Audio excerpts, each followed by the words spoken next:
시청자 여러분 안녕하십니까? VOA 뉴스입니다. 마이크 폼페오 미 국무장관은 평양 방문 이후 2차 미북 정상회담 개최 시기와 장소가 결정될 것으로 기대한다고 밝혔습니다.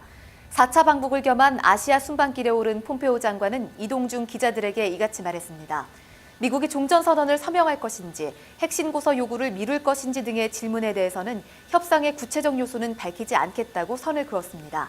폼페오 장관은 김정은 위원장과 김영철 노동당 부위원장 등이 평양에서 미국 당국자들과 협상할 것으로 예상했습니다. 현 유엔군 사령부 부사령관이 종전선언과 관련해 유엔군 사령부의 지휘 변경 요구가 이어지는 데 대해 적절한 시기가 돼야 가능할 것이라고 밝혔습니다. 또 완전한 북한의 비핵화 전까지 기존 정전체제는 그대로 유지될 것이라고 강조했습니다. 조상진 기자입니다.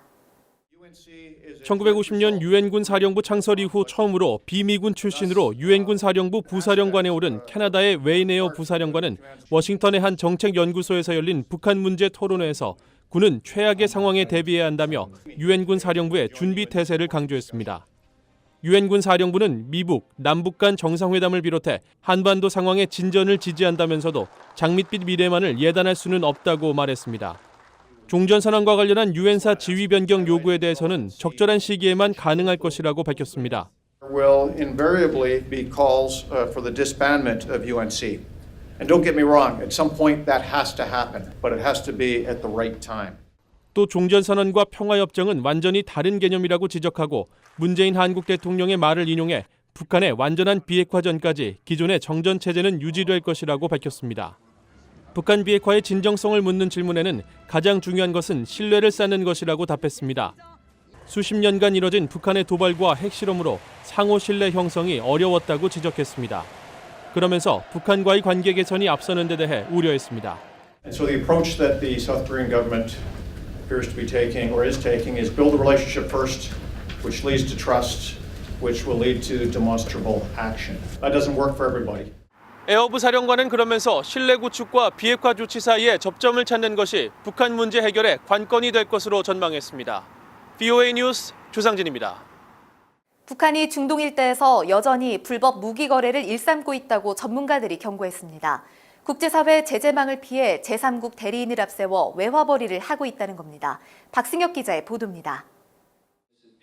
시리아군의 화학무기 사용을 주제로 열린 국제전략문제연구소 토론회에 참석한 전문가들은 시리아 화학무기 확산의 책임이 일정 부분 북한에 있다고 밝혔습니다.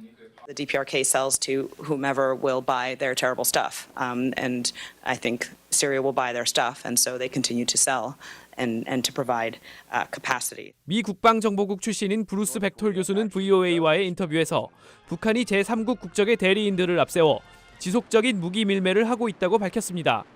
이 거래망을 통해 북한이 한때 연간 10억 달러 이상의 수입을 올렸다는 것입니다. 따라서 백톨 교수는 대북 유엔 제재를 오히려 지금보다 강화해 북한의 불법 자금줄을 확실히 차단해야 한다고 주장했습니다.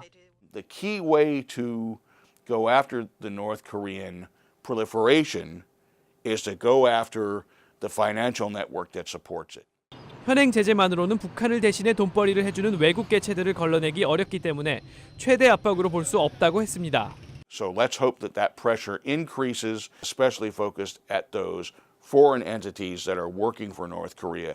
실제로 북한은 최근까지 터키 기업과 무기 및 사치품을 불법 거래한 정황이 드러나 4일 미국 재무부의 추가 제재를 받기도 했습니다. 전문가들은 대북 협상에서 핵 못지않게 위험한 북한의 화학무기와 재래식 무기의 폐기도 함께 논의해야 한다고 강조했습니다. VOA 뉴스 박승혁입니다. 조명균 한국통일부 장관이 5일 평양에서 열린 14선언 발표 11주년 기념 민족통일대회에 참석했습니다.